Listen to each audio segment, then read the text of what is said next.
La semaine dernière, j'ai essayé pour la première fois un exercice qui s'appelle le 3-2-1 et que j'ai découvert dans le livre Pratique de vie intégrale de Ken Wilber.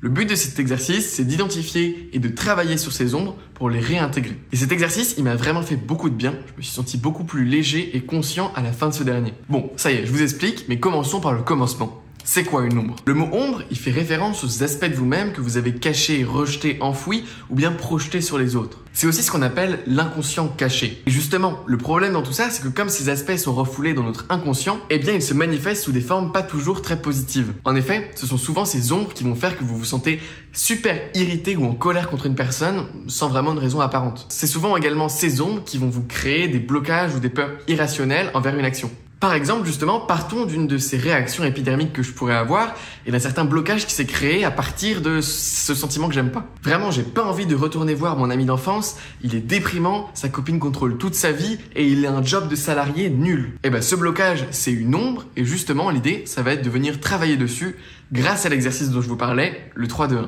Pour vous expliquer cet exercice, je dois vous expliquer comment se forme une ombre. La première étape de formation d'une ombre, c'est qu'on a une envie ou une émotion. Ça nous arrive tous les jours, il n'y a pas de souci. La seconde étape, c'est que pour X ou Y raison, on ne peut pas réaliser ou exprimer notre envie ou notre émotion. Et puis ensuite, la dernière étape, pour que l'ombre soit vraiment parfaite, on la projette sur les autres. Par exemple, on pourrait dire « les gens sont tous feignants, les gens ne prennent pas d'initiative ». Donc une bonne manière d'identifier une ombre, c'est d'être super attentif au moment où vous vous entendez dire « tu ne fais pas quelque chose ». Ou bien quand on a une réaction disproportionnée par rapport à une personne. Vous savez, dans un groupe, il y a souvent par exemple une personne qu'on va pas pouvoir supporter, qui va nous irriter physiologiquement. Et l'idée à chaque fois qu'on fait ça, c'est de se dire, quand on pointe du doigt en disant tu, les gens, et en réalité, il y en a 3 qui reviennent vers nous. Donc pour vous donner un exemple concret de formation d'ombre qui passe par ces 4 étapes, on pourrait avoir, je ressens l'envie de ne rien faire et de prendre mon temps. Cependant, pour une raison, je ne m'autorise pas à le faire. Tu fais pas assez de choses, prends-toi en main, c'est frustrant de te voir stagner là. Et ensuite, je le projette sur absolument tout le monde en disant, de toute façon, les gens, ils sont tous feignants, ils se prennent pas en main. En réalité, ils pourraient tous lancer leur entreprise. Et voilà comment se forme une ombre et comment identifier si vous avez des ombres. Mais alors du coup, maintenant, comment s'en débarrasser? La réponse évidente, ça reste tout de même d'aller voir un psy, parce que ce dernier, évidemment, il a une expertise et un cadre propice pour vous aider à démêler ce sac de nœuds. Néanmoins, si vous n'avez pas le temps, l'argent ou l'envie, eh bien, vous pouvez simplement faire l'exercice que je vais vous présenter, le fameux 3-2-1. L'idée, elle est super simple, on renverse le processus de formation du nombre pour identifier l'envie qui était là au départ. En fait, au lieu de partir de la première personne pour ensuite projeter sur un ami, pour ensuite projeter sur le monde entier, on fait exactement l'inverse. On part de la troisième personne, par exemple quand on s'entend dire « mon ami est feignant, il fait pas ça ». Ensuite, on revient à la deuxième personne, c'est pour ça que ça s'appelle le 3-2-1 d'ailleurs, et on essaye de parler fictivement à notre ami. Mais en fait, pourquoi est-ce que tu fais pas plus de choses? Et du coup là on essaye de créer un dialogue avec la personne et ensuite des réponses que ce dialogue fictif nous donne, on en tire des réponses à la première personne. Par exemple, si votre ami dit j'ai envie de prendre mon temps, là on dit je veux prendre mon temps.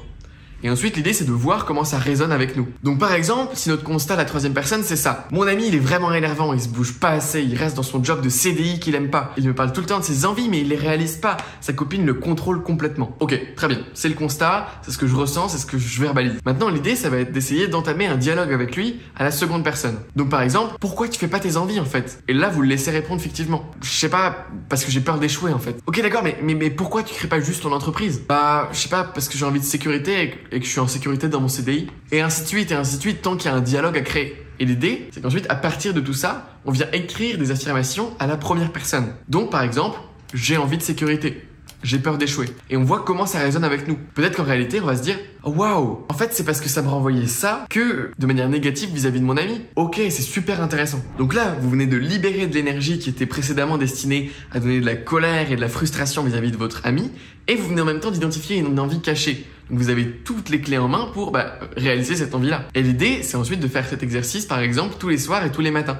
Le soir, vous faites ça avant de vous coucher avec tous les éléments qui vous sont arrivés dans votre journée. Comme ça, en plus, vous dormez mieux parce que vous restez pas sur des émotions négatives. Et le matin, si vous arrivez à vous souvenir de vos rêves, ça peut être super intéressant de faire ça avec vos rêves. Par exemple, un 3-2-1 avec un rêve tout débile, ce serait troisième personne, le grand monstre arrive pour me manger. Ok, très bien, passons à la seconde personne. Pourquoi est-ce que tu veux me manger? Et sa réponse ce sera peut-être je suis plein de colère, j'aime pas les gens heureux. Et donc peut-être qu'à la première personne, l'affirmation c'est je n'aime pas voir les gens réussir et être heureux. Ah, intéressant. Et peut-être que ça va résonner, peut-être pas du tout. Et aussi, un truc à se dire, c'est que peu importe le dialogue que vous créez, même si c'est pas réellement ce qui pousse la personne à agir de telle manière, c'est ce qui résonne avec vous. L'idée, c'est simplement que vous évoluez personnellement. C'est pas forcément de comprendre la personne et pourquoi elle fait telle ou telle action. Et donc, par exemple, la semaine dernière, j'ai fait une grosse session de 3-2-1 vis-à-vis de mes parents, tout ce que je pouvais leur projeter sur eux. Par exemple, tu fais pas ça, il fait pas ça, mon père fait pas ça, ma mère fait pas ça. Et en fait, j'en suis arrivé avec beaucoup d'affirmations à la première personne qui m'ont beaucoup marqué. Je vais vous en lire quelques-unes. Je veux m'écouter et ne pas me forcer à faire des projets rapidement. Je veux être plus calme et pouvoir ne rien faire dans une journée. Je veux prendre le temps de réfléchir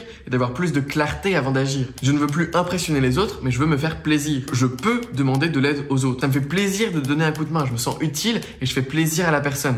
Je ne veux pas paraître débile devant les autres. J'ai aussi des peurs. J'hésite. Je suis parfois incertain. C'est fou ce que cet exercice m'a fait du bien. Je pense que toute la semaine après, j'ai été beaucoup plus gentil ou compréhensif envers mes parents. Pour finir, là, si vous vous dites, ok, c'est un exercice cool que je ferai peut-être un jour, eh ben, je vous encouragerai à le faire maintenant, à essayer de le mettre en pratique immédiatement. Parce que, dans tous les cas, les ombres, elles agissent en permanence. Vous avez des ombres, ça c'est sûr, tout le monde en a. Donc maintenant, soit vous êtes dirigé par ces dernières, soit vous vous les appropriez et vous identifiez les envies que vous avez envie de faire dans votre vie. Donc en tant que bon infopreneur, je dirais, là, vous avez deux choix. Soit vous prenez la pilule rouge et vous vous faites diriger par vos ombres, soit vous prenez la pilule verte et vous commencez à vous approprier les ombres et vous découvrez un monde merveilleux. Voilà, c'est quasi tout pour cette vidéo. Juste si vous voulez approfondir, je vous recommande ce livre-là, Pratique de vie intégrale de Ken Wilber. Il y a plein d'autres trucs super sympas à l'intérieur. Et sinon, je vous dirige vers Freud ou Jung pour la recherche sur les ombres et l'inconscient.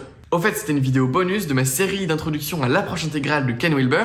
Si vous n'avez pas vu les 6 autres vidéos qui existent dans cette série, elles sont toutes disponibles sur ma chaîne YouTube. Je vous mettrai les liens en dessous de la vidéo. Et si vous voulez avoir un récapitulatif écrit de cet exercice pour pouvoir vraiment vous l'approprier, et ben pareil, j'ai fait un article complet sur mon blog que vous pouvez retrouver en dessous dans la description. Quant à moi, je vous souhaite une excellente journée. Salut!